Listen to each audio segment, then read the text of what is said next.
in honor of the Godzilla vs. Kong movie that is coming out later this week, we marathoned King Kong. Um, Beautiful movies there. If you missed, we have previously done a Godzilla marathon. I will put that link in the description if you want to watch it. We begin, of course, with the 1933 version, which honestly I think is still the best version. We watched it with the commentary, which featured legendary stop-motion filmmaker Ray Harryhausen, who worked on many films, from Mighty Joe Young in 1949 to Clash of the Titans in 81. And Ken Ralston, who worked on Return of the Jedi, amongst others. They also put in interview clips into the commentary, which featured Miriam C. Cooper, who is one of the film directors, and Fay Wray herself, the girl there. And Darrow is the name of her character. Both of whom had sadly passed before the recording of the commentary. One particularly sad bit of trivia they mentioned on there was that the gate from King Kong was destroyed during the filming of Gone with the Wind. They had used it for part of the burning of Atlanta. Kong himself was animated by stop-motion pioneer Willis O'Brien. You might recognize his work from earlier silent films such as the Land of the Lost. The Lost World. I can get through this. But yeah, he was really innovative for a lot of techniques that were used in this film and later films of integrating live action and stop motion. And this movie was really successful. It grossed $90,000 its opening weekend during the height of the Depression, which was the biggest opening ever at the time. Adjusted for inflation, it would be $1,789,516 today. And that's without megaplexes, that's without a nationwide opening. That is in single auditoriums, mostly in and around New York and LA, mostly in the big cities. It's crazy to think about. Yeah, all-time classic. Definitely worth a watch. If you haven't seen it, go watch it. Next we watched Son of Kong, which I actually found on YouTube, with Portuguese subtitles. The movie was released the same year as the first one. It was only like 9 months later with half the budget. It looks it. The movements of Kong are very jerky, and Kong is barely in it. Also, he's like albino, so I like that it had a different look, and it was only 12 feet because juvenile. And honestly, for how small the budget was and how rushed it was, it's decent. It's not the worst Kong movie of the marathon. Up next, we watched the worst Kong movie of the marathon, the 1976 version. The trailer said that it was original story. Like, dude, really, what are you doing? I will say the cast was way too good for this movie. It had Jeff Bridges, Rene Auberjonois, DS9's Odo, and it introduced Jessica Lange.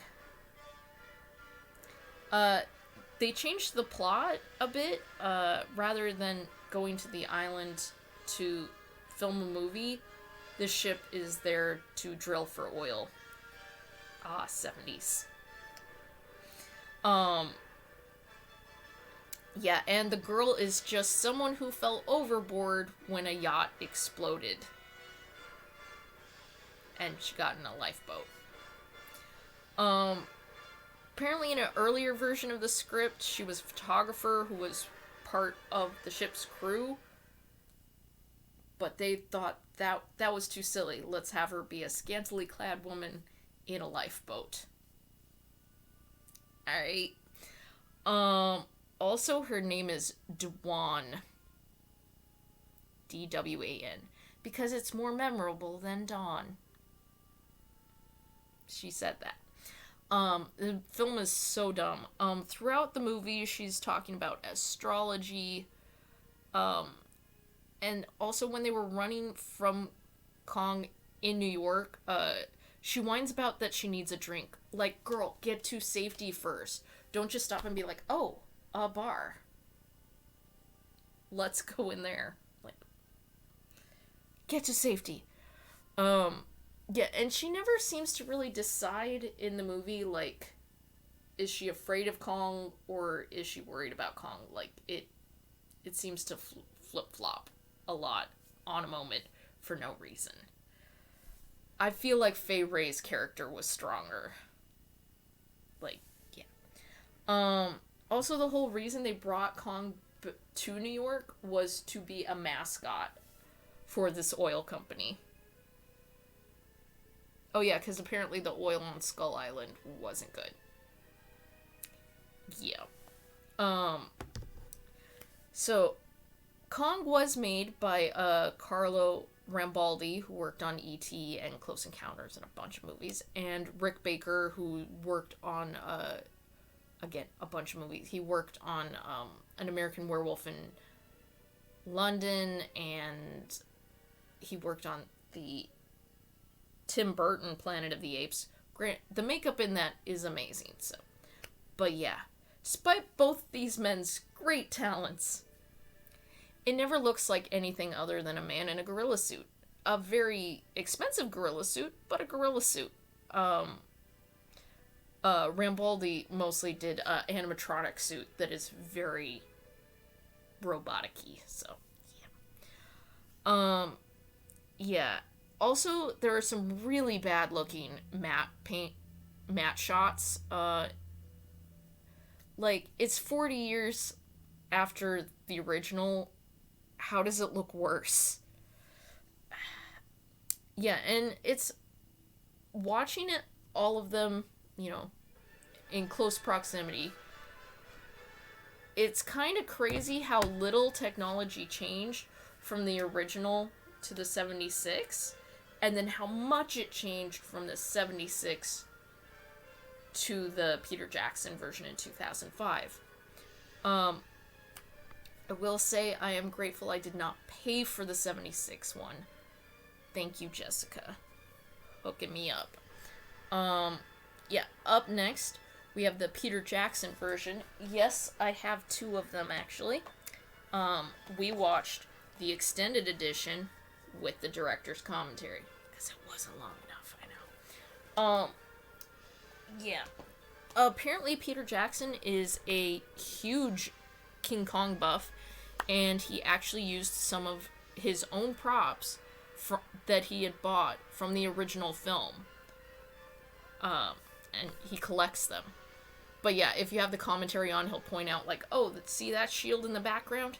That was from such and such scene in the original. It's just very cool. Yeah,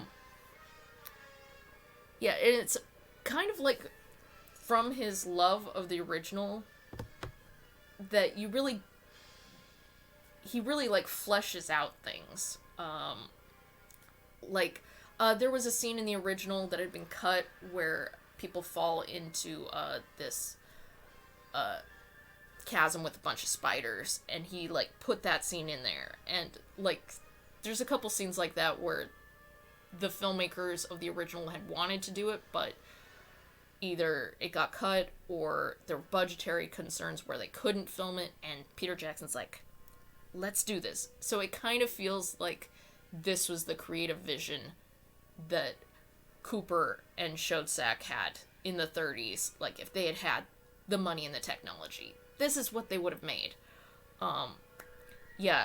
Skull Island just has a feel like a real place. Like, they seem to have thought out the flora and fauna really well, and it genuinely thought about the civilizations that had lived there.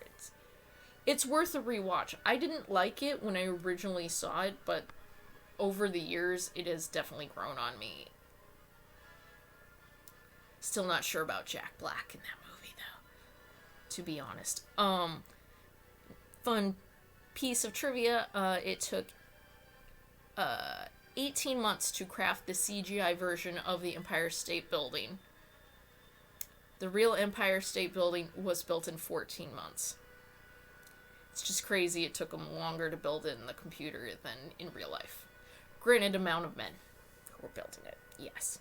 For our final film, we watched Kong Skull Island. There we go. This is, of course, the only one that is actually in the Godzilla MonsterVerse. This movie also had a director's commentary, but I did skip it.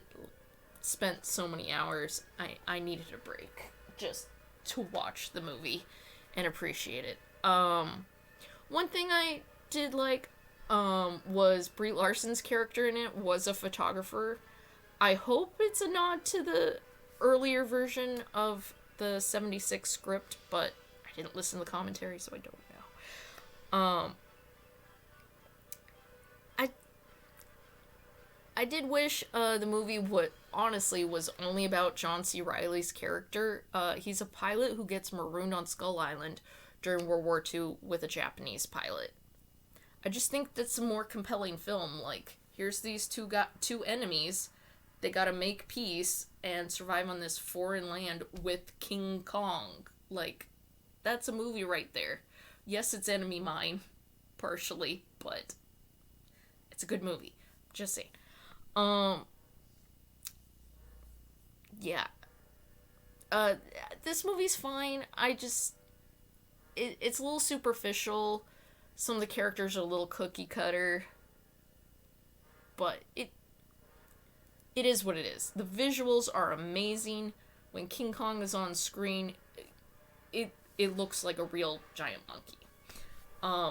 Fun fact from IMDb. Toby Cabell, who did the motion capture for Kong, he had previously done the motion capture for the ape Koba in Dawn of the Planet of the Apes, which also had the work of Andy Serkis, where he played Caesar. And Andy Serkis was of course the motion capture person for the Peter Jackson version. So it's nice, like, nice little connection. Yeah. I will say the CGI technology from Peter Jackson in 2005 to this Kong Skull Island in 2017, it's noticeable. Like, we come a far ways. But yeah, highly recommend all these movies. Some more so than others. These movies I recommend, not the other ones. If I had to rank them, I'd definitely say the classic one is still number one. Followed by Peter Jackson. Then probably Skull Island. And then Son of Kong. And then a distant last, the 76 King Kong. Because, yeah, no. It's not good by any metric. I will say the music you might be hearing in the background is the soundtrack to the original 1933 King Kong, written by Max Steiner. Good soundtrack. But yeah.